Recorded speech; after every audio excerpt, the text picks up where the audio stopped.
गर्मियों के दिन थे और गर्मियों की छुट्टियां भी चल रही थी। राहुल ज्योति एक शाम दोनों अपने घर के बाहर खेल रहे थे। तभी उनकी मम्मी और राहुल ज्योति जरा इधर आओ जल्दी से। तभी राहुल और ज्योति अपने घर को चले आए। जैसे ही राहुल ज्योति घर के अंदर आए और अपनी मम्मी को मुस्कुराते हुए देखकर, क्या बात है मम्मी, आप इतना मुस्कुरा क्यों रही हो? बात ही कुछ ऐसी है, तुम्हारी नानी का कॉल आया था, आज उन्होंने हमें बुलाया है, कल को हम सब नाना नानी के घर जा रहे हैं। फिर ये सुनकर तो राहुल ज्योति की खुशी आसमान छू गई।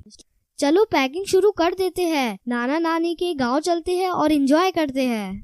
फिर क्या, दूसरे दिन सुबह सब लोग जल्दी नाना नानी के गांव के लिए निकल पड़े। राहुल ज्योति का नानी का घर काफी खूबसूरत और छोटा सा गांव था, जहां सब खेती बाड़ी करते थे और प्यार से रहते थे। राहुल ज्योति जैसे ही नाना नानी के घर पहुंचे तो उनके स्वागत के लिए नाना नानी तैयार खड़े थे। राहुल ज्योति को नाना नानी बोले, राहुल ज्योति आ जाओ, हमारे पास को आ जाओ। फिर राहुल और ज्योति नाना नानी के पास जाकर उनसे लिपट गए। फिर खास नाना नानी की बनाई हुई स्वादिष्ट खाना खाकर राहुल ज्योति ने थोड़ी देर आराम किया और फिर दोनों अपने नाना नानी हाल का मजा लूटने के लिए तैयार हो गए। ये लो, तुम दोनों के लिए मैंने खास इमली का रस बनाया है, इसे जल्दी से पी लो, इसे गर्मी में पिया जाता है। नानी की बनाई हुई इमली का रस पीकर तो राहुल ज्योति एकदम तरोताजा हो गए। फिर नानी जी ने आम के पेड़ पर एक बड़ा सा झूला टांगा। राहुल ज्योति झूले पर बैठ गए और झूला झूलते झूलते हवा में बातें करने लग गए और फिर नाना जी के साथ घूमने चले गए। और फिर रात हो गई। फिर राहुल ज्योति नानी जी के साथ रात के खाने के लिए फिर घूमकर घर लौट आए।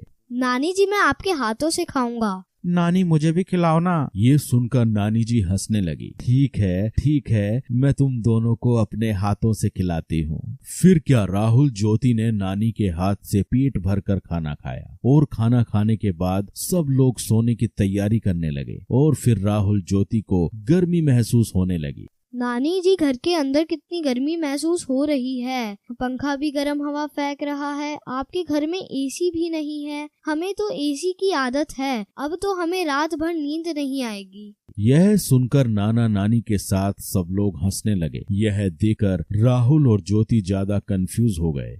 आप सब हंस क्यों रहे हो? हमने कुछ गलत कह दिया क्या? ना बेटा ना, तुमने कुछ गलत नहीं कहा। छोटा सा तो हमारा गांव है, हमारे पास एसी कैसे होगा बेटा, लेकिन हमारे पास एक ऐसा एसी जरूर है जो तुम्हारे शहर में नहीं होगा। नानी जी ने फिर जाकर छत पर गद्दे बिछाए और सोने लगे। नानी, हम भी आपके पास सोएंगे। हाँ, तुम दोनों मेरे पास सो जाओ, आओ सो जाओ। फिर क्या, खुले आसमान के नीचे थोड़ी हवा में राहुल और ज्योति आराम से नानी के पास सो गए और नानी से कहानियां सुनते सुनते दोनों को प्यारी नींद आ गई। तो बच्चों, आपने इस वीडियो में देखा राहुल ज्योति का नानी का